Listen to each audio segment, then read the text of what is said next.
Astaghfirullah wabarakatuh. Alhamdulillah wassalatu wassalamu ala Rasulillah wa ala alihi wa sahbihi wa mawalah wa la hawla wa la quwwata illa billahi wa ba'd.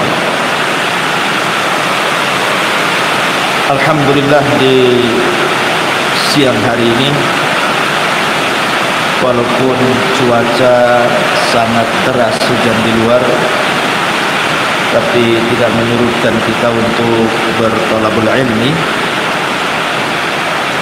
Semoga hujan yang deras ini membawa rahmat bagi kita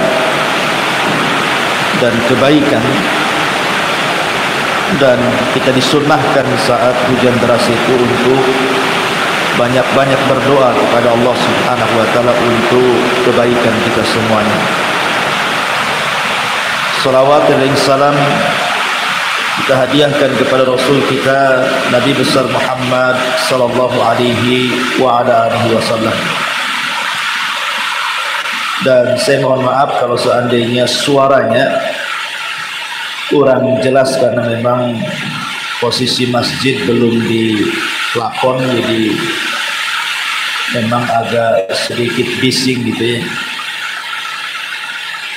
Mudah-mudahan ke depan ada muhsinin yang mau menginfakkan sebagian hartanya untuk membuat pelapon masjid ini supaya kalau hujan tidak bising gitu ya. Tetapi walaupun demikian kita tetap semangat untuk thalabul ilmi walaupun kondisinya agak bising. Semoga suara saya yang sayup-sayup ke telinga ibu bisa didengarkan. Jadi pengajian di siang hari ini agak serius Bu ya. Jadi harus betul-betul masang telinga nih. Karena ada dua suara kan, ada suara atap dengan suara ustaz. Jadi mana yang lebih keras nih? Baik. Ma'asyiral muslimat yang dimuliakan Allah Subhanahu wa taala. Biasa kita mengkaji kitab Tauhid karya Syekh Muhammad ibn Abdul Wahhab rahimahullahu taala. Tapi khusus siang ini karena memang cuaca hujan, kita mengkaji tema-tematik tentang beberapa kisah yang nanti kita akan ambil pelajaran dalam kisah-kisah itu, dan juga kita bisa memetik ibrah untuk kita jadikan pelajaran dalam kehidupan kita sehari-hari. Ma'asyiral muslimat yang dimuliakan Allah Subhanahu wa taala, ada satu kisah yang menarik dari kisah-kisah di zaman Nabi sallallahu alaihi wasallam. Kisah pengorbanan seorang wanita untuk hidayah suami, dan kisah cinta yang sejati seorang istri kepada suami. Hampir kisah-kisah yang sering saya baca tentang hubungan cinta seorang istri kepada suami, yang saya menarik adalah kisah yang ingin saya kisahkan di siang hari ini. Kisah tentang kecintaan Zainab putri Nabi sallallahu alaihi wasallam kepada suaminya Abul As Ibn Rabi radhiyallahu anhu. Ma'asyiral muslimat yang dimuliakan Allah Subhanahu wa taala, kita tahu bahwa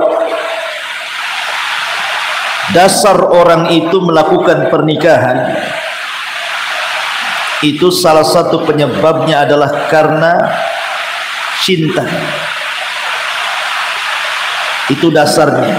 Walaupun ada yang cintanya datang belakangan karena mungkin dijodohkan, atau boleh jadi mungkin cintanya duluan kemudian menikah. Begitulah kehidupan suami istri. Zainab bintu Nabi sallallahu alaihi wasallam ketika menikah dengan Abul As ibn Rabi radhiyallahu an, itu di masa Abul As belum masuk Islam, karena cahaya hidayah pun belum ada. Artinya Nabi sallallahu alaihi wasallam belum diangkat menjadi nabi dan rasul. Zainab dan Abul As menikah di waktu belum ada Islam, artinya masih kafir. Tapi setelah Nabi sallallahu alaihi wasallam kemudian diangkat menjadi nabi dan rasul,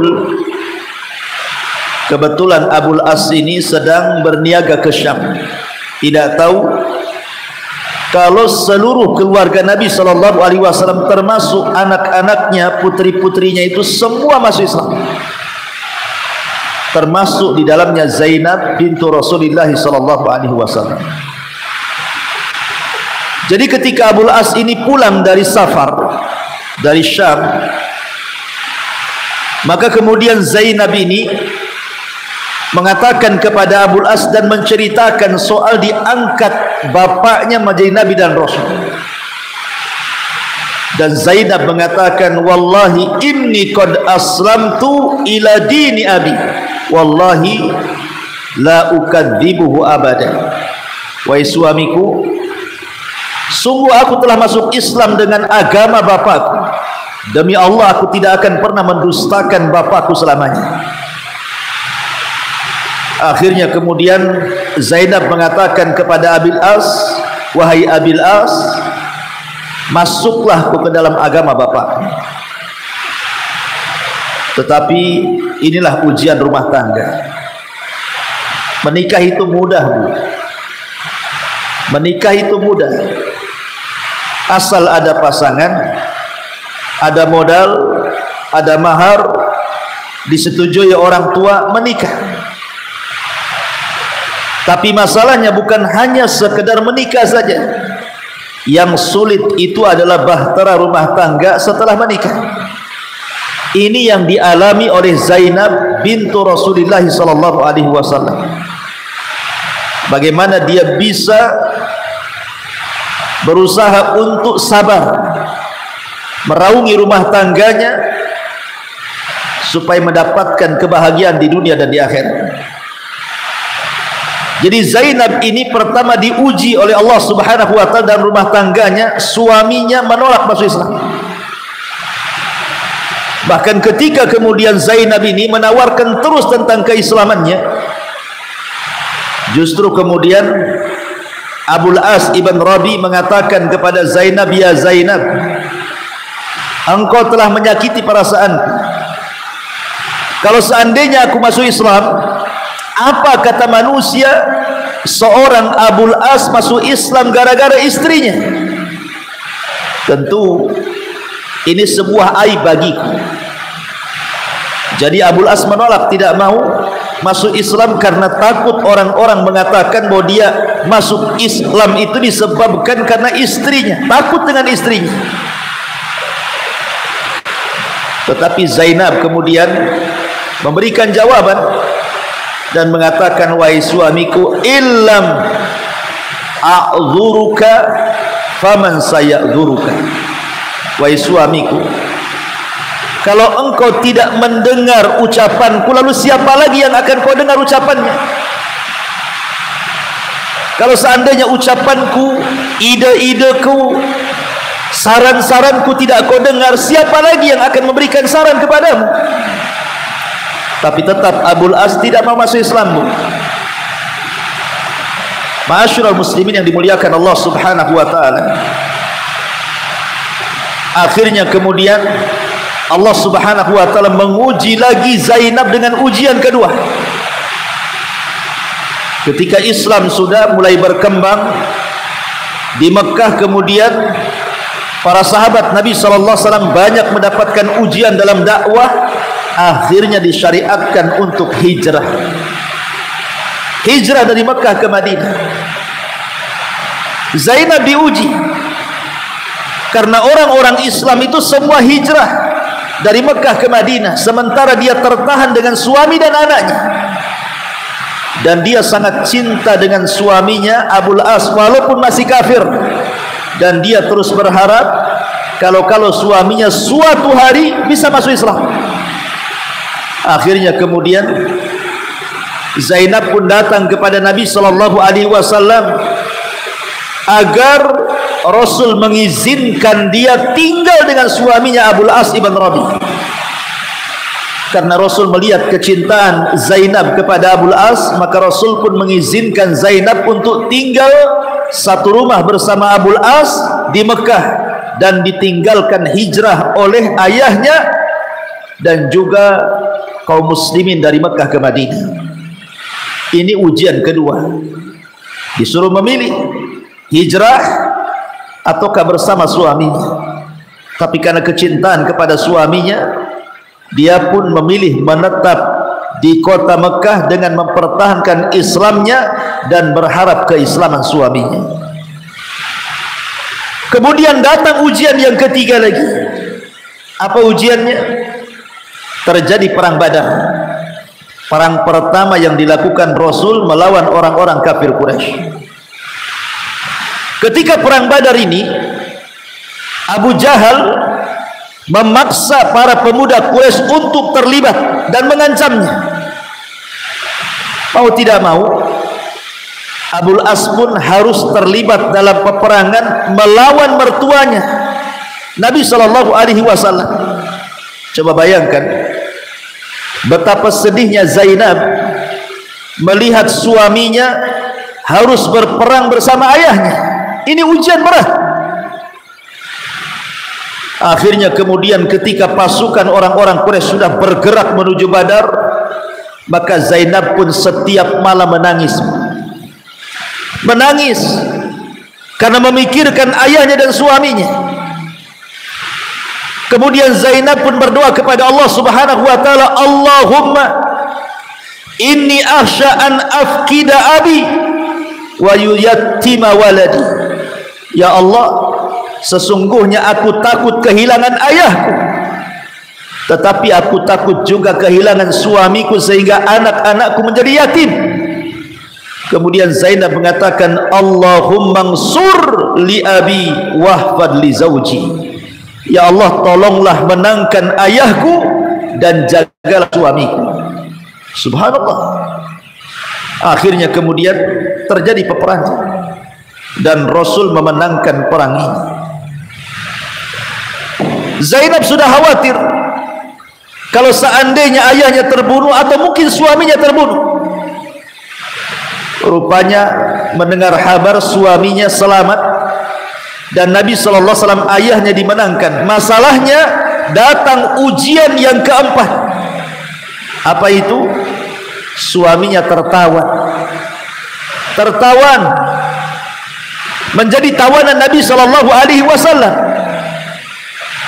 Maka Zainab tambah sedih karena bagaimanapun tawanan itu tidak bisa lepas begitu saja. Bisa saja hukumannya bisa dibunuh. Tetapi ketika itu ada kebijakan tawanan bisa dilepaskan dengan cara ditebus. Maka banyaklah kemudian keluarga-keluarga orang musyrik dari Mekah membawa harta banyak untuk menebus suaminya, menebus saudaranya, menebus anaknya supaya tidak jadi tawanan Rasul. Ketika giliran Zainab miskin, tidak punya uang untuk ditebus. Zainab tidak punya kekayaan, dia ingin menebus suaminya, padahal suaminya orang kafir, tapi dia terus mengharap keislaman suaminya. Setelah dia berpikir harus dengan apalah dia menebus suaminya ini, terbayanglah dia punya kalung yang pernah dihadiahkan oleh Khadijah ibundanya saat di malam pernikahan Zainab dengan Abul As ibn Rabi radhiyallahu anhu di masa jahiliyah. Akhirnya kemudian terpaksalah kalung itu dilepas. Kemudian dia mengutus orang untuk membawa kalung ini menghadap Nabi SAW sebagai tebusan suaminya. Di kota Madinah, Rasul sedang duduk menerima tebusan-tebusan itu. Satu persatu datang tebusan, satu persatu datang tebusan. Ketika kemudian ada orang membawa tebusan itu, dan tebusan itu untuk Abil As ibn Rabi, terperanjat Rasul. Dari mana Zainab punya uang menebus suaminya? Kemudian diberikanlah tebusan itu kepada Rasul. Rupanya Nabi SAW melihat di dalam kantong itu sebuah kalung. Subhanallah. Rasul menatap kalung itu dengan serius. Kemudian Rasul terkadang membolak-balikan kalung itu, terkadang mencium kalung itu. Kemudian Rasul pun menangis. Kenapa Rasul menangis, Bu? Karena kalung itu adalah kalung istrinya Khadijah, yang sangat dicintainya, yang tidak bisa dilupakannya. Sekarang diingatkan lagi dengan istri tercintanya saat melihat kalung dari Zainab. Akhirnya kemudian melihat Rasul menangis, sahabat heran, kenapa gara-gara kalung Rasul menangis? Akhirnya kemudian sahabat bertanya kepada Nabi SAW, wa ma yubkika ya Rasulullah, wa ma yubkika ya Rasulullah, Rasul, kenapa anda menangis? Maka Nabi SAW memperlihatkan kalung Khadijah, kemudian mengatakan, tahukah kalian kalung apa ini? Kemudian sahabat mengatakan, Allah wa Rasuluhu a'lam. Maka Rasulullah SAW mengatakan, ini kalung ahdatha Khadijah li Zainab lailata zafafiha. Kalung ini hadiah daripada istriku Khadijah untuk putrinya Zainab saat malam pernikahan dia dengan Abil As ibn Rabi. Kemudian Nabi SAW meminta kepada para sahabat, janganlah kalung ini jadi tebusan Abul As ibn Rabi. Kembalikan kalung ini kepada anakku Zainab. Kemudian Nabi SAW mengutus orang untuk mengembalikan kalung ini kepada Zainab, dan Rasul mengatakan, kullaha inna abaki yaqulu laki la tusarrifi bi'ikti Khadijah. Nanti sesampainya kau bawa kalung ini, katakan kepada putriku Zainab, sesungguhnya bapakmu, maksudnya Rasul, mengatakan kepadamu, jangan kau jadikan kalung itu tebusan suami. Jangan kau jadikan kalung itu tebusan suami. Kenapa? Karena Nabi SAW teringat dengan Khadijah. Kalau kalung itu menjadi tebusannya, bisa saja kemudian beralih ke tangan orang. Rasul tidak mau, karena cintanya Rasul kepada Khadijah sebagaimana Zainab cintanya kepada Abil As ibn Rabi radhiyallahu anhu. Subhanallah. Akhirnya kemudian Rasul mengatakan kepada para sahabat, kalau kalian mau, lepaskan Abul As. Tapi kalau kalian tidak mau, tak apa-apa, tawan saja dia. Tapi karena kecintaan para sahabat kepada Rasul, akhirnya kemudian sahabat pun memilih melepaskan Abil As ibn Rabi. Ma'asyiral muslimin yang dimuliakan Allah Azza wa Jalla. Tetapi sebelum pulang Abul As, Nabi meminta ujian yang ke-6. Apa itu? Nabi mengatakan kepada Abil As, sesampainya kau di Mekah, kau harus pulangkan putriku Zainab ke Madinah, karena haram hukumnya seorang wanita muslimah menikah dengan laki-laki kafir, dan telah turun ayat kepadaku. Subhanallah. Ujian mana lagi yang lebih berat, Bu? Ketika orang yang kita cintai disuruh berpisah. Tapi memang harus berpisah, tidak mungkin bersama, karena sudah beda keyakinan dan agama. Satunya musyrik, satunya muslimah, tidak mungkin berkumpul. Ini ujian yang paling berat. Setelah sekian lama, hampir 20 tahun Zainab senantiasa melanggengkan rumah tangganya, merawat rumah tangganya, menjaga rumah tangganya, hanya untuk supaya suaminya masuk Islam. Tiba-tiba suruh berpisah, Bu. Ini ujian yang berat yang dirasakan Zainab. Tiba-tiba datang perintah Allah dan Rasulnya untuk memisahkan dia dengan Abul As bin Rabi. Tapi mau tidak mau harus berpisah juga, karena ini perintah Allah dan Rasulnya. Akhirnya kemudian Abul As pun sesampainya di Mekah, dia mengatakan kepada Zainab, wahai Zainab, kayaknya kita tidak mungkin berkumpul lagi.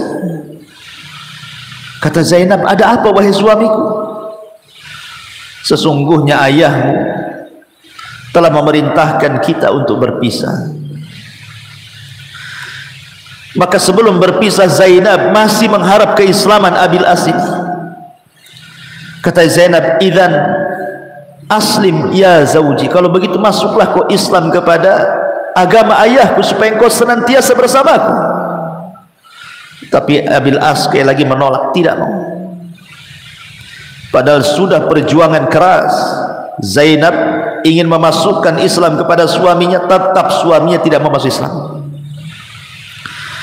Akhirnya dihantarkanlah Zainab menuju Madinah. Sesampainya di Madinah, para sahabat tahu Zainab sudah tidak bersama Abil As lagi, karena tidak mungkin wanita muslimah berkumpul dengan laki-laki kafir.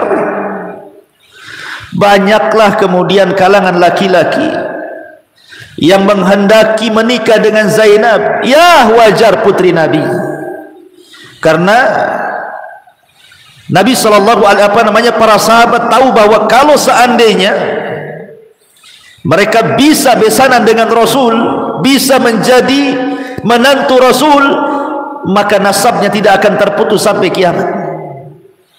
Makanya banyak para sahabat ingin menjadi kerabat Nabi.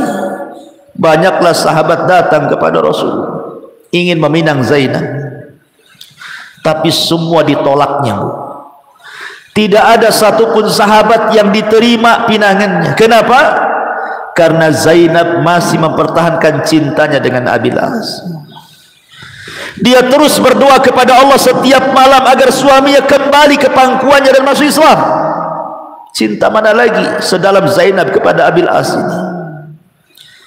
Padahal sahabat yang datang kepada Zainab ini sahabat-sahabat mulia, as-sabiqun al-awwalun, yang sudah jelas-jelas masuk Islam, punya kedudukan di hadapan Allah dan Rasulnya, tetap ditolak. Tidak mau, karena dia mengharap suaminya. Subhanallah. Akhirnya suatu ketika Abul As berdagang, membawa dagangannya orang-orang Quraisy menuju Syam. Ingat, jalur ke Syam dari Mekah itu harus melewati Madinah, tidak ada jalan lain, berangkatnya ataupun pulangnya. Ketika Abul As pulang dari Syam ingin menghantarkan dagangan-dagangan orang-orang Quraisy itu, rupanya dia tertangkap oleh para sahabat Nabi.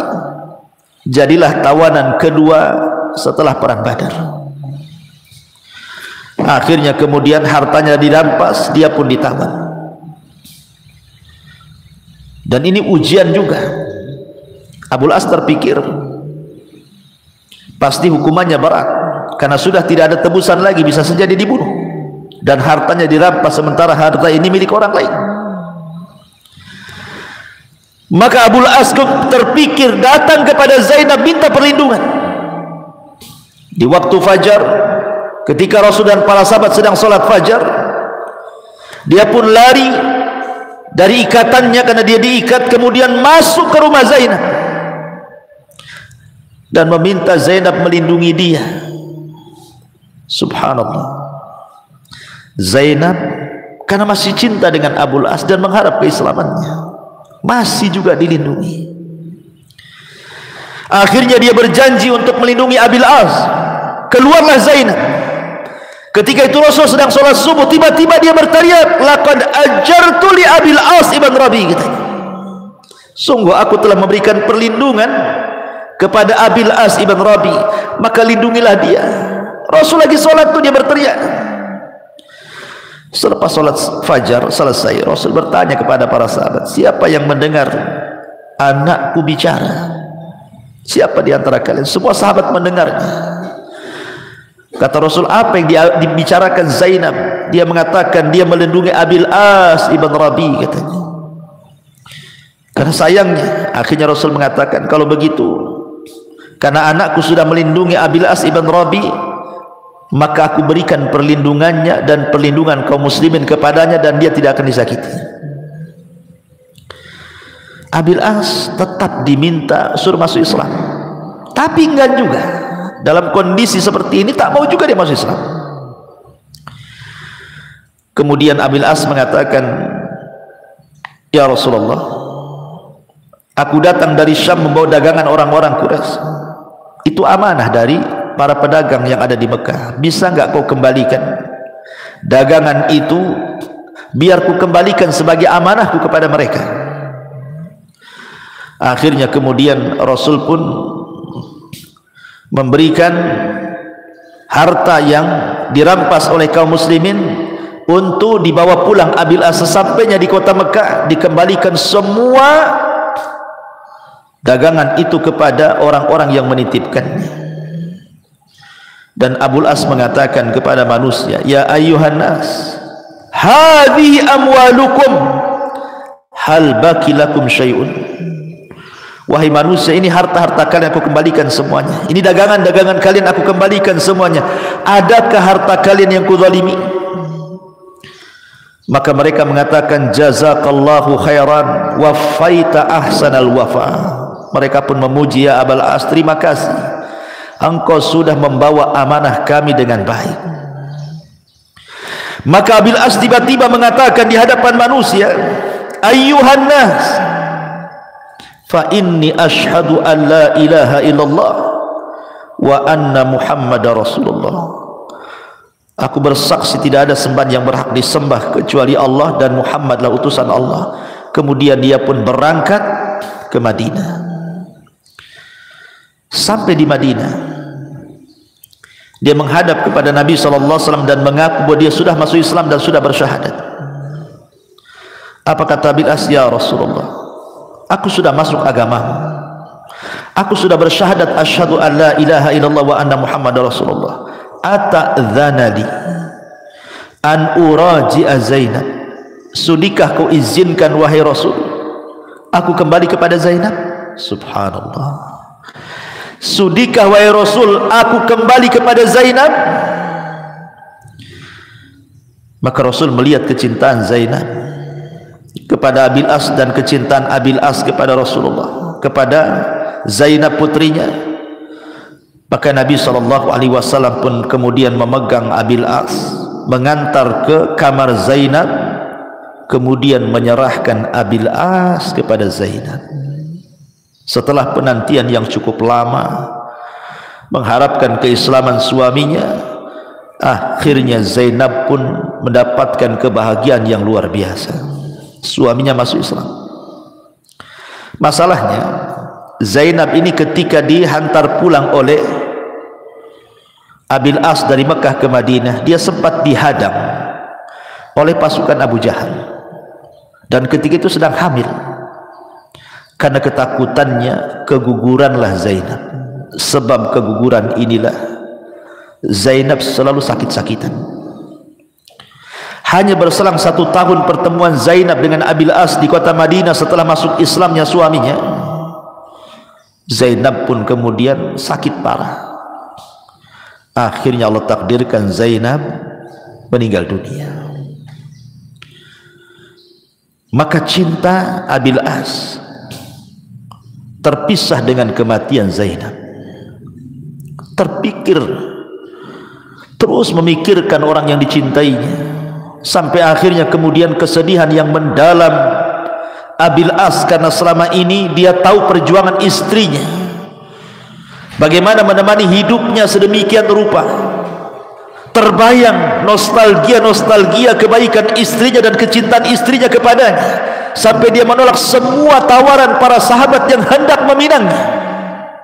Dia tahu betapa cintanya Zainab kepada dirinya, sehingga dia sedih, sehingga membuat dia kurus, tidak makan, tidak minum. Akhirnya setelah wafatnya Zainab, selang beberapa waktu setelahnya, Abil As pun menyusul Zainab. Subhanallah, Allah pertemukan keduanya di sorga. Ma'asyiral muslimat yang dimuliakan Allah subhanahu wa ta'ala, terkadang dalam rumah tangga itu ada orang yang diuji karena kezaliman pasangannya, karena tidak tanggung jawab pasangannya, diuji dengan berbagai macam ujian. Mungkin suaminya zalim, mungkin suaminya selingkuh, mungkin suaminya ini itu dan begitu seterusnya, atau mungkin sebaliknya, istrinya cerewet, tidak jelas ngomong, enggak menghargai suaminya, lebih mementingkan keluarganya, tidak dihargai ucapannya dan begitu seterusnya. Kadang rumah tangga itu seperti itu. Makanya saya katakan menikah itu gampang, tetapi mempertahankan pernikahan dengan memberikan pengorbanan itu berat. Cinta itu, kata para ulama, sebagaimana dikatakan oleh Al-Imam Ats-Tsa'alabi, al-mahabbatu thamanun likulli syai'in wa in ala wa yusallimu ila kulli syai'in wa in ala. Cinta itu sebuah harga yang harus diraih walaupun ghala, walaupun mahal. Cinta itu sebuah harga, tetapi dia akan berusaha untuk meraihnya wa in ghala, walaupun sangat mahal harganya. Wasullima ila kulli syai'in wa in ala, dan cinta itu butuh mendaki walaupun tinggi. Oleh karena itulah maka pengorbanan dalam keluarga itu penting. Kalau seandainya kita termasuk orang-orang yang mendapatkan suami yang mungkin kurang pas dalam kehidupannya, atau mungkin terbalik, seandainya bisa sabar sesabar Zainab, pasti kebahagiaan itu akan ada nanti suatu hari. Bukan kalau yang mengatakan inna ma'al usri yusra, 20 tahun Zainab diuji dengan berbagai macam ujian, toh juga Allah subhanahu wa ta'ala mengetuk pintu hidayah kepada Abil As, akhirnya masuk Islam dan bahagia selamanya. Karena terkadang ada gara-gara urusan dunia dicerai atau minta cerai, urusan cemburu dicerai atau minta cerai, urusan sedikit saja dicerai atau minta cerai. Ini rumah tangga apa namanya? Ini rumah tangga main-main ya. Makanya kenapa kemudian cinta itu menyeimbangkan rumah tangga sebenarnya. Ketika mungkin suaminya lagi di bawah, istrinya yang kemudian berusaha untuk mengangkatnya. Ketika istri lagi di bawah, suaminya berusaha untuk mengangkatnya. Begitulah cinta menyeimbangkan semuanya. Tetapi Allah subhanahu wa ta'ala menyebutkan dua kata dalam Al-Quran, mawaddatan wa rahmah. Anggaplah cinta sudah tidak ada dalam rumah tangga. Karena dengan seiringnya waktu, banyaknya permasalahan dalam rumah tangga. Awalnya cinta, sedikit pudar, sedikit hilang, akhirnya mati pula cinta. Tapi ada kata yang keduanya yang disebut dengan rahmat. Wa ja'ala bainakum mawaddatan wa rahmah. Ada rahmat. Terkadang ada suami melihat istrinya sakit parah, sudah lama, cinta pun sudah hilang dan ingin menikah kembali, tapi dia tahan untuk tidak menikah karena kasih sayangnya. Boleh jadi cinta sudah hilang, tapi kasih sayang masih ada. Seorang istri ini sudah kesal sama suaminya karena banyak ulahnya. Cinta sudah hilang, tapi masih memikirkan anak-anaknya, kasihan dengan anak-anaknya. Dia akan jadi yatim. Yatim hidup bapaknya, mungkin tidak bertanggung jawab lagi bapaknya. Dia pertahankan dengan penuh kesabarannya. Tapi suatu hari, inna ma'al usri yusra, pasti di setiap kesulitan itu ada kemudahan. Ma'asyiral muslimat yang dimuliakan Allah azza wa jalla, inilah kandungan kisah daripada kisah rumah tangga Zainab dengan Abil As ibn Rabi. Mudah-mudahan ada manfaatnya, karena memang tadi waktu juga terputus dengan hujan. Insyaallah dengan kesempatan kita akan lanjutkan dengan kisah-kisah yang lain yang menarik. Kita akhiri dengan doa kafaratul majlis. Subhanakallahumma bihamdika asyhadu an la ilaha illa anta astaghfiruka wa atubu ilaik. Allahu ta'ala alam. Assalamualaikum warahmatullahi wabarakatuh.